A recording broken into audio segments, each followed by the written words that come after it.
Ladies and gentlemen, the Washe Machine has scored his first NHL goal.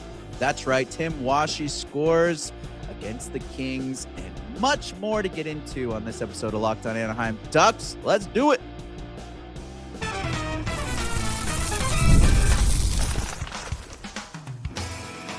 You're Locked On Ducks, your daily podcast on the Anaheim Ducks, part of the Locked On Podcast Network. Your team every day. Hello, everydayer. I am your host, Kyle Carr. Welcome to Locked On Anaheim Ducks, part of the Locked On Podcast Network, now the #1 sports podcast network. That's right. And if you're a new listener, I'm a longtime Anaheim Ducks fan, and I've spent multiple years covering collegiate sports, including college hockey. But here every day on Locked On Ducks, we're talking about the NHL Ducks, who just had a beautiful game against the LA Kings. We'll get into that later, of course. Ducks also, they're dealing with some unfortunate injury news and some trade news. We'll get into that at the end of the show. Again, talking about Ducks taking the first game out of the Freeway Faceoff weekend a little bit later as well. But the first thing we're going to get into right here, right now, is Tim Washe scoring his first NHL goal. The Washe Machine gets the Bombay jacket after the win against the LA Kings, which, sidebar, is Seneca ever going to get the jacket? Like, hello? This kid's literally running the whole team right now. Give the kid some love. Goodness gracious. Washe comes up for 4 games and already gets the jacket just for scoring 1 goal. But it is good that he got his first goal. Really exciting. So funny to hear the guys call him the Washe Machine. Huge, great name. And he's such a massive dude too. So it makes extreme sense to call him that. Like, he is literally a machine. And then last name Washe, like, you gotta love hockey players. They will come up with the most brilliant stuff. It's fantastic. But with Washe coming up, I call Washe and Moore. They're like the 2024 brothers, I guess it would be the 2025 brothers, because they both came up last year in the 24-25 season. Basically, whenever both of their respected college seasons, they were both playing in college. When their respective seasons ended, they ended up coming to Anaheim right away. Washe was kind of the interesting one, because if my brain could be totally pulling a dyslexic move right now, but I'm pretty sure Washe got signed. It was either Washe or Moore. One of them got signed right off the hop. They signed their entry level, and then they came and played a couple of games, which takes away a year from your entry level contract. But either way, he comes over from Western Michigan University, and he's made quite the impression, obviously, on this coaching staff and a lot of the fans. You've had a lot of people asking for Washe to come back up. They wanted him to stay, but when the season started, especially with training camp, development camp, he's been playing really, really well during those events, and then gets sent down to San Diego, where he had an outstanding season so far this year. But to kind of give you a rundown on Tim Washe and his up and up coming into the NHL. So last year, he played 2 games, like I said, came over after his college year, and that, negates part of his entry level. But then he doesn't show up this year until the game against the Carolina Hurricanes on January 8th. That's when he got called up to the NHL club and has now played 4 games this season. But when he was at Western Michigan University, he played there from 2020 to 2025. Not often you see players play their entire college careers and then also come up and start playing in an NHL club. At least nowadays, most of the kids that are going into college, that are going to end up in the NHL, they come over basically after their freshman or sophomore year. Like they're not spending their whole time playing. And it's really cool if you go look at his like elite prospects or hockey DB or anything. You see this guy, he has progressed. Like he is a perfect example of someone that just stayed dedicated to their craft, stayed dedicated to hockey, and worked his way up, and now is playing in the big leagues. If you look at like his hockey DB, he only played one junior type team it was the British Columbia Hockey League, I want to say, BCHL. Uh, Either way, only that one season, didn't really have many points. And then he goes over to Western Michigan University.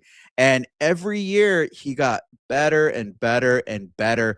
Freshman year, only had 1 goal, 1 point the whole season. And then he played like 13 something games.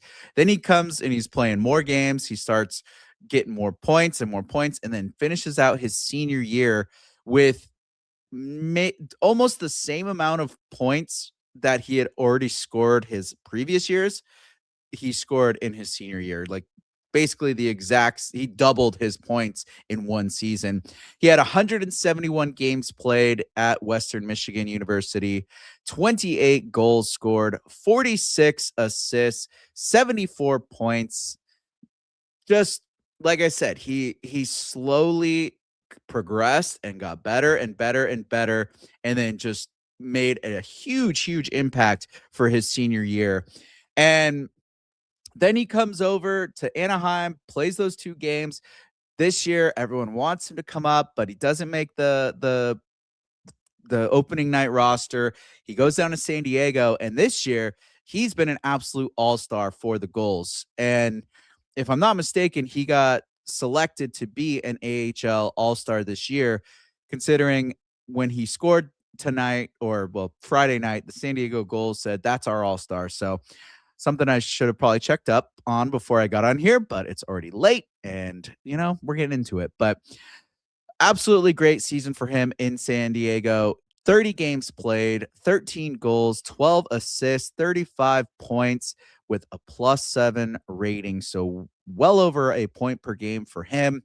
And him and Matthew Phillips down in San Diego, absolute dynasty basically down there right now. The two of them, unfortunately, I don't know if we're going to be seeing much of Phillips coming up to the NHL club. He's a smaller player. I would love to see him play for the Ducks this year. I think he's super feisty, but he's a good staple down in San Diego. And him and Washe were just gelling down there. The 2 games that I went to, they both got a couple of points in those games. They're lighting it up. They're usually the ones breaking the ice and starting to roll the opponents, and they're just a staple down in San Diego. So now to have Washe up in the big club is massive. I'm so happy for him that he's finally up with the Ducks and cracks his first NHL goal. And of course, it's against the LA Kings. Like, talk about just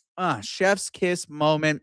Not only is it his first NHL goal, and not only is it against the Kings, but it's the game-tying goal that leads that game to overtime, and the Ducks eventually came away with the W. We'll break that more down later, but to come in here and have that goal, and he was absolutely dominating out there. Like Washe and Ian Moore, which is ironic that they both came up together at the same time last year. That's why I call them the 2025 brothers, because they both they don't really look the same, but they're both big and they're the new guys. Their name ends in an E. They got a 3-letter first name, 5-letter last name, and they both played a couple games last season. Well, Washe's a huge centerman, 6'3", 212 pounds. He plays so aggressive and physical. And then you put him with Ian Moore and Washe the last couple of games. Those two, they have been buzzing together. Like, they are hard not to notice when the two of them are out there. And then guess who their third line mate is? Ross Johnston. So you want a line that's going to just ruin your night all night. Ross Johnston, Ian Moore, and Tim Washe. Just a absolute domination of a fourth line. And because of that move, it now moves up, harkens to the third line. You've got I think was it not Killorn. Oh my gosh. I just realized something, guys. Frank Vetrano is like MIA. Like, I know he had his injury, but I really just thought about him. That was sorry. I just had like a moment where I was like, "Oh my gosh, Frank Vetrano has been MIA." But yeah, so the third line has completely changed. All the lines have changed with the injuries and everything going on, but to have these three down at the bottom, and then we'll talk about the trade that the Ducks made. They are definitely beefing up, and Washy is going to be that guy that can play the bottom six center role, but he can also move up as well. So expect a lot out of him. And just congratulations to Tim Washe for his first NHL goal. And congrats to him, Ian Moore, and Ross Johnston just playing solid on that fourth line. I expect a lot to come out of those guys. They're like a king tide out there where dudes are just getting rolled wave after wave after wave between these three. So gotta love it. Ducks are beefing up. They're bringing the pain.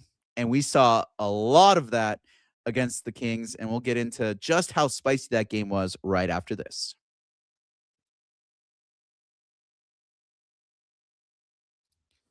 If you've ever hired someone who looked good on paper but wasn't the right fit, you know how important that is when you want candidates who truly match what you're looking for. Trust Indeed sponsored jobs. Hiring Indeed is all you need. Stop struggling to get your job post seen on other sites. Indeed sponsored jobs puts your post at the top of the page and help you reach the right candidates faster. If I needed to hire someone for this show, I'd go straight to Indeed and be very specific about what I need. Real experience, not just a resume buzzword. Show me what you can do. Instead of struggling to get your job post seen as well, Indeed sponsored jobs helps your listing stand out and reach quality candidates faster. Spend more time interviewing candidates who check all your boxes with less stress, less time, and more results using Indeed sponsored jobs. Listeners of this show get a $75 sponsored job credit to help give your job the premium placement it deserves at Indeed.com/locked on. Just go to Indeed.com/locked on right now and support the show by saying you heard about Indeed on Locked On Anaheim Ducks. Terms and conditions apply. Hiring, do it the right way with Indeed.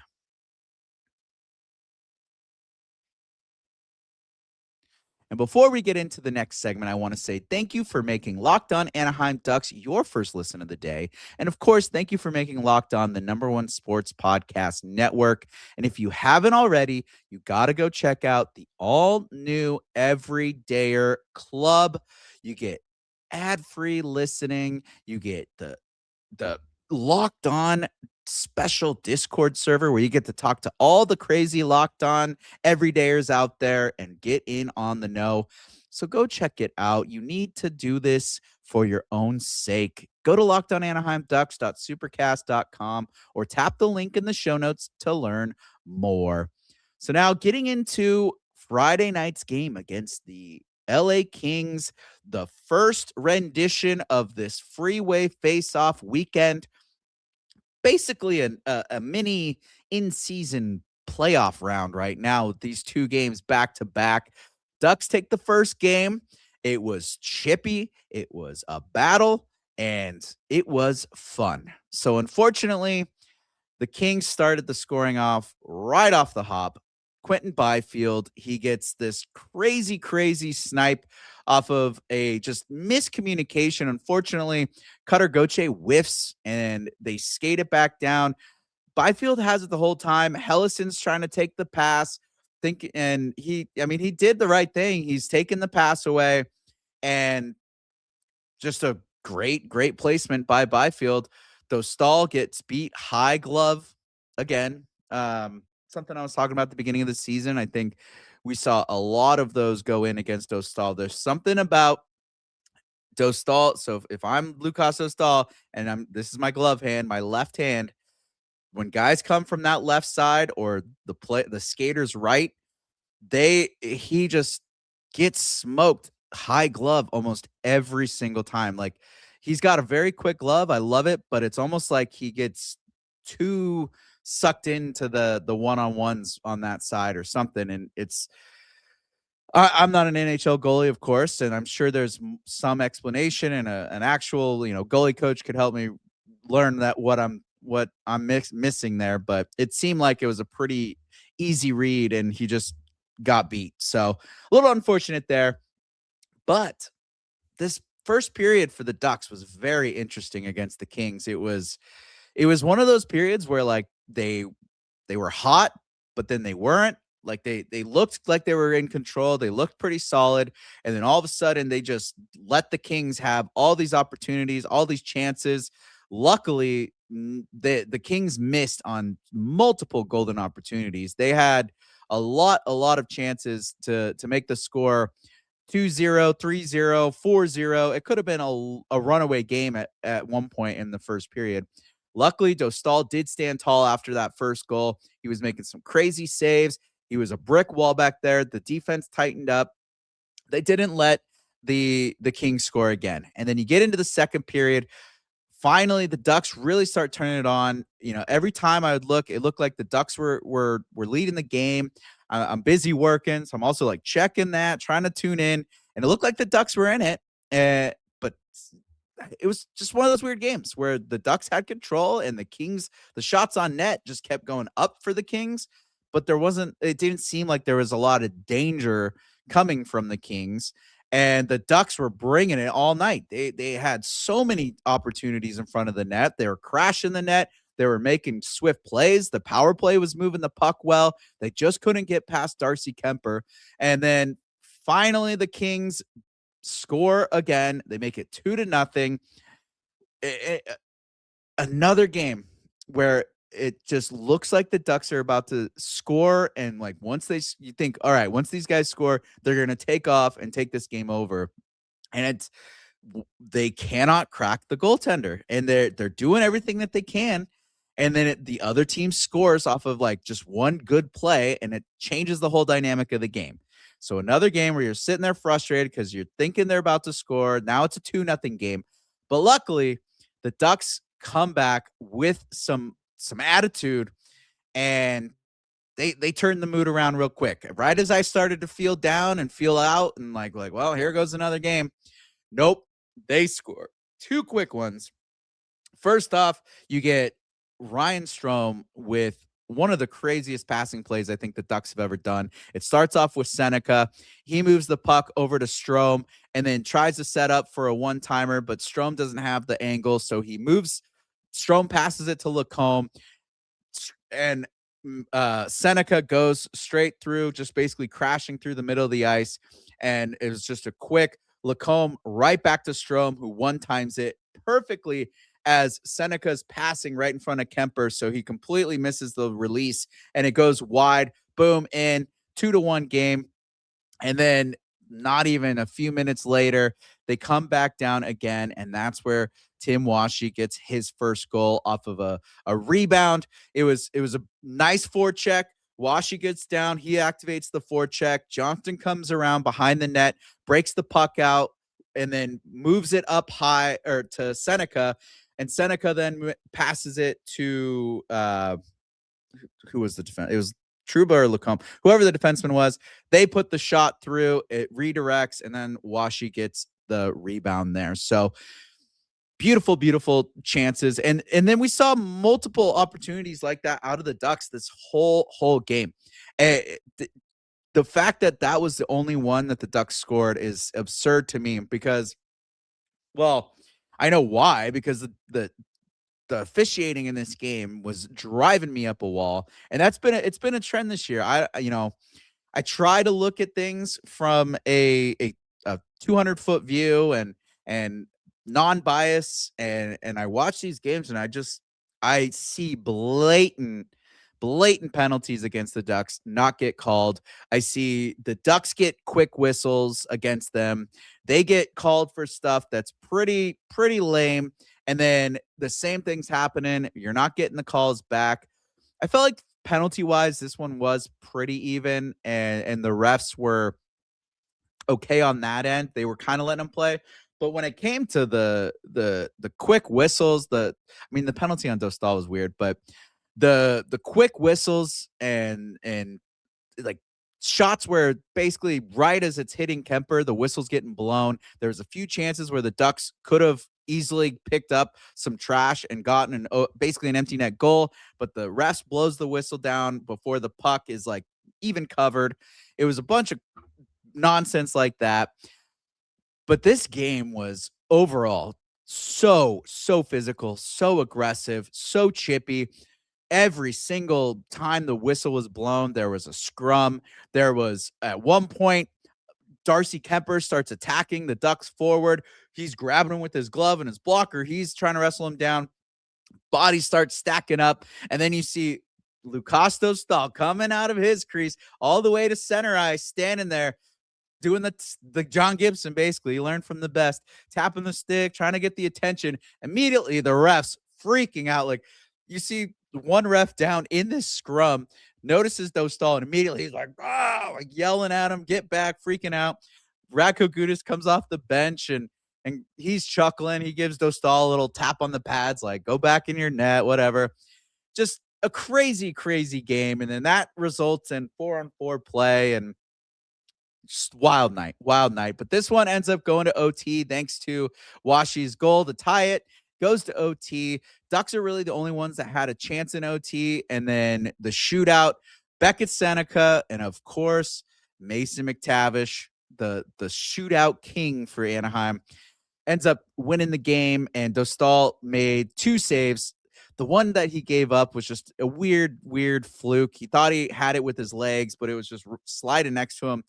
I don't know how he didn't see that. I feel like he had plenty of time to be like, oh, and pop it out, but just one of those things. And luckily, Seneca and McTavish ended up scoring. So that was the game, and it's good to take the first one.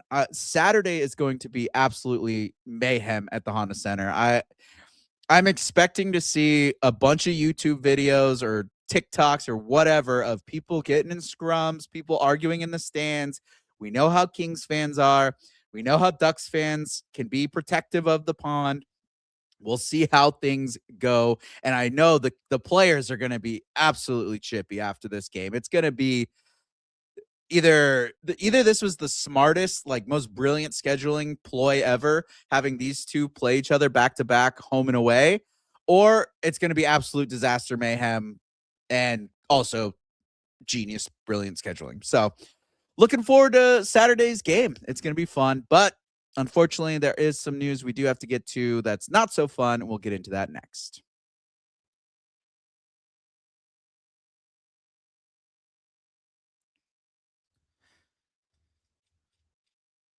The wild card round is here, and FanDuel is officially in playoff mode. Every game day during the NFL playoffs, FanDuel is giving customers even more ways to get in on the action. Because right now, every NFL playoff game day, FanDuel users get a profit boost pack waiting for them inside the app. That's right. Each game day, you'll see a pack loaded with multiple profit boosts you can apply to the bets you like most.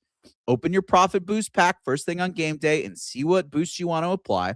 The boosts let you lean into your game day instincts, whether you're backing momentum, defense, quarterback play, or coaching.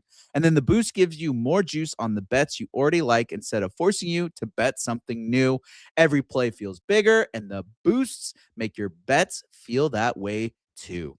You make your picks, then apply your profit boost to go after even bigger payouts while the playoffs get rolling. So visit FanDuel, an official sportsbook partner of the NFL, and grab your profit boost pack every NFL playoff game day. FanDuel. Well, this isn't going to be the most fun way to end things today, but it needs to be talked about. Leo Carlsson, we get the news. Unfortunately, he is out for 3 to 5 weeks. 3 to 5 weeks with no Leo Carlsson after undergoing a procedure in LA for his leg. had to go to a special hospital or a special doctor. He had to treat a moral Lavalle lesion in his left thigh.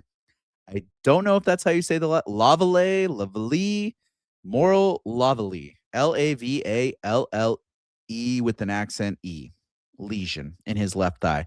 What is a moral Lavalle lesion, you're asking? Well, I had no clue, so I looked it up myself. I'm just going to call it an ML. An ML lesion is a closed degloving injury from blunt trauma where shearing forces tear the skin and fat from the underlying fascia, creating a pocket filled with blood and lymph, a hematoma or seroma, that can become a chronic fluid-filled cavity, often misdiagnosed and posing risks like skin necrosis or infection, requiring careful diagnosis, usually with MRI, and often surgical debridement to remove the encapsulated fluid. So, what can cause this? Sudden impact or tangential forces separate the dermis from the deep fascia, damaging blood and lymphatic vessels. And then the fluid collection is blood, lymph, and fatty debris accumulate in the space, forming a hematoma or seroma. And if it's untreated, inflammation can form a fibrous capsule, preventing reabsorption and creating a persistent lesion. So this is just this guy getting messed up here. And from what it sounds like, it must have he must have taken a puck to the leg, and that the way that it hit, it's caused this separation. Common locations and risk factors, common sites: the hip, thigh, pelvis, buttocks, but can occur elsewhere. And the risk factors are high BMI, female gender proximity of bone, like the femur's trochanter to skin. So I guess if you have a high BMI, you have a higher risk factor. And then signs and symptoms are often delayed, it says. Soft tissues, swelling, and bruising. A quote-unquote fluctuant or squishy feeling under the skin. Skin hypermobility. Skin moves easily over the area, and pain. And then to diagnosis, you have to have a high index of suspicion, especially in polytrauma with fractures, pelvic or acetobular. And imaging, MRI is best. Ultrasound can show fluid collections. CT can show fluid, but isn't ideal for soft tissue detail. And treatment and complications: early intervention, compression, drainage, and surgical debridement, removing the capsule, which sounds like he did, are often needed as simple aspiration fails. Risks if missed: infection, skin necrosis, formation of a persistent mass, and misdiagnosis as a tumor. So basically a bunch of stuff that doesn't sound fun, but it makes so much sense now. Like after reading this, and it's going to be a long run for the Ducks without the team's top point getter, but looking at how his play just completely teared off in December, he was just going rampant, playing extremely well, and then December you see that those numbers go down. He took that little break before the holidays out with injury, so it's probably this. And it's just been this thing where they're trying to figure out what's going on, and they finally got the right diagnosis with probably like an MRI or something. So it makes a lot of sense why he was able to go out to practice, and then he's out, and then he was there, and then he's not. This thing just sounds like it's a delayed time bomb for your leg, and thank goodness they caught it. And it just sounds like this 3 to 5 weeks is to let it all drain and just to make sure it's all cleared up and not a persistent thing. And then it lets I assume you just want to let the wherever that split between the skin and everything, just let that like re-heal up and close the gap. So interesting stuff. Something I've never heard of, but now I know. The more you know, I guess. And it must have occurred from a puck injury or whatever. But anyways, with regard to that injury, this barely puts him back just before the Olympic break, if not during the Olympic break, especially if he's on the speedier part of the timeline, he can probably make an appearance right before the Olympic break. Most likely not going to see him until after the Olympics. And I hope for his sake, like I obviously want the best for him. And I would want him to be on the Ducks and providing for them. But for the human side and the personal side, like I really hope he gets to make it to the Olympics. I hope this doesn't derail that opportunity for him, because it's going to be huge for him. One, for the experience, two, for just the confidence he's going to gain, and three, what he's going to bring back from the Olympics to the Ducks, and that energy he's going to bring. So hopefully he can get his time out there in the Olympics, and he's all good before that. Other players out, Troy Terry's still out. He actually got added to a retrograde IR, and so Sam Colangelo got to come up and play against LA, and he's going to be playing Saturday as well. So that's good to get him some reps. Unfortunate that it took injuries like this to get him up here, but we've got that depth for a reason. Now, some other news. We had a trade happen between the Anaheim Ducks and the Boston Bruins. So the Ducks traded a 2026 fourth-round pick for Jeffrey Viel from the Boston Bruins. Now, you're probably thinking to yourself, who? Jeffrey what? Jeffrey Viel? Who's that guy? I think it's Viel. Viel, Viel, right? Pierce the veil. So Viel, though, this guy, he is a tough SOB. This guy is not afraid to chuck him. He is not afraid to stand up for his guys. We saw it this year when the Ducks played the Bruins, and Gudas got a hit on a guy, kind of a weird hit. Immediately, Viel's over there, dropping the gloves, sticking up for his guy. Didn't really do the best in the fight, but he's there. And he's got a lot of grit. He's got a lot of physicality in his game. He is a very aggressive player.